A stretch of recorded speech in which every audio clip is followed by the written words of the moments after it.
पवित्र बाइबल। मत्ती 11 अध्याय।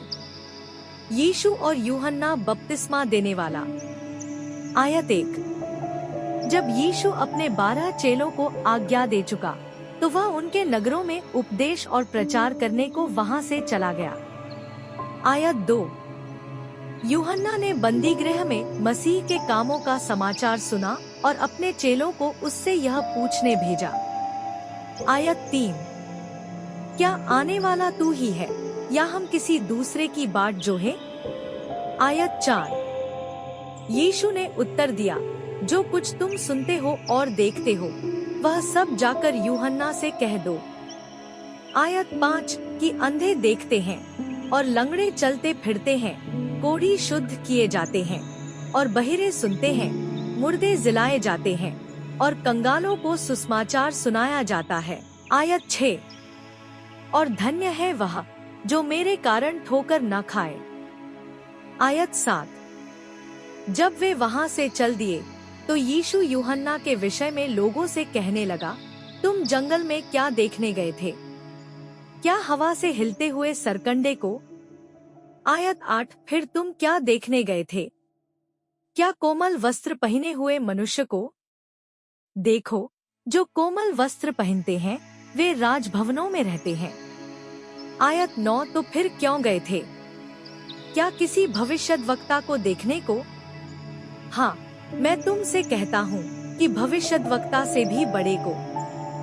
आयत 10। यह वही है जिसके विषय में लिखा है, देख, मैं अपने दूत को तेरे आगे भेजता हूँ, जो तेरे आगे तेरा मार्ग तैयार करेगा। आयत 11। मैं तुमसे सच कहता हूँ कि जो स्त्रियों से जन्मे हैं उनमें से यूहन्ना बपतिस्मा देने वाले से कोई बड़ा नहीं हुआ, पर जो स्वर्ग के राज्य में छोटे से छोटा है वह उससे बड़ा है। आयत 12।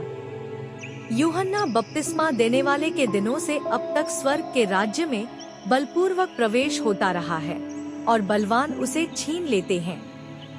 आयत 13। यूहन्ना तक सारे भविष्यद्वक्ता और व्यवस्था भविष्यद्वाणी करते रहे। आयत 14। और चाहो तो मानो कि एलिया जो आने वाला था वह यही है। आयत 15। जिसके सुनने के कान हो वह सुन ले। आयत 16। मैं इस समय के लोगों की उपमा किससे दूं? वे उन बालकों के समान हैं जो बाजारों में बैठे हुए एक दूसरे से पुकार कर कहते हैं। आयत 17। हमने तुम्हारे लिए बांसुरी बजाई और तुम न नाचे, हमने विलाप किया और तुमने छाती नहीं पीटी। आयत 18। क्योंकि यूहन्ना न खाता आया और न पीता, और वे कहते हैं उसमें दुष्टात्मा है। आयत 19। मनुष्य का पुत्र खाता पीता आया, और वे कहते हैं, देखो, पेटू और पियक्कड़ मनुष्य, महसूल लेने वालों और पापियों का मित्र, पर ज्ञान अपने कामों से सच्चा ठहराया गया है, अविश्वास पर हाय। आयत 20। तब वह उन नगरों को उलाहना देने लगा जिनमें उसने बहुत से सामर्थ्य के काम किए थे, क्योंकि उन्होंने अपना मन नहीं फिराया था। आयत 21।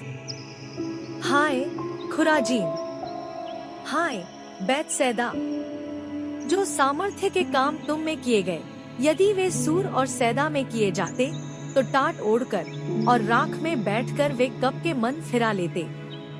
आयत 22। परंतु मैं तुमसे कहता हूँ कि न्याय के दिन तुम्हारी दशा से सूर और सैदा की दशा अधिक सहने योग्य होगी।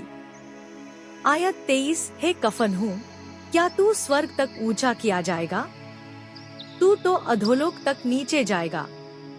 जो सामर्थ्य के काम तुझ में किए गए हैं, यदि सदोम में किए जाते तो वह आज तक बना रहता। आयत 24। पर मैं तुमसे कहता हूँ कि न्याय के दिन तेरी दशा से सदोम की दशा अधिक सहने योग्य होगी। बोझ से दबे लोगों के लिए विश्राम। आयत 25। उसी समय यीशु ने कहा, हे पिता, स्वर्ग और पृथ्वी के प्रभु, मैं तेरा धन्यवाद करता हूँ कि तूने इन बातों को ज्ञानियों और समझदारों से छिपा रखा और बालकों पर प्रकट किया है। आयत 26। हाँ, हे पिता, क्योंकि तुझे यही अच्छा लगा। आयत 27। मेरे पिता ने मुझे सब कुछ सौंपा है, और कोई पुत्र को नहीं जानता, केवल पिता, और कोई पिता को नहीं जानता, केवल पुत्र, और वह जिस पर पुत्र उसे प्रकट करना चाहे। आयत 28। हे सब परिश्रम करने वालों और बोझ से दबे हुए लोगों, मेरे पास आओ, मैं तुम्हें विश्राम दूंगा। आयत 29। मेरा जुआ अपने ऊपर उठा लो और मुझसे सीखो, क्योंकि मैं नम्र और मन में दीन हूँ, और तुम अपने मन में विश्राम पाओगे। 30। क्योंकि मेरा जुआ सहज और मेरा बोझ हल्का है। धन्यवाद। परमेश्वर का परिवार प्रार्थना भवन, वेल्लोर।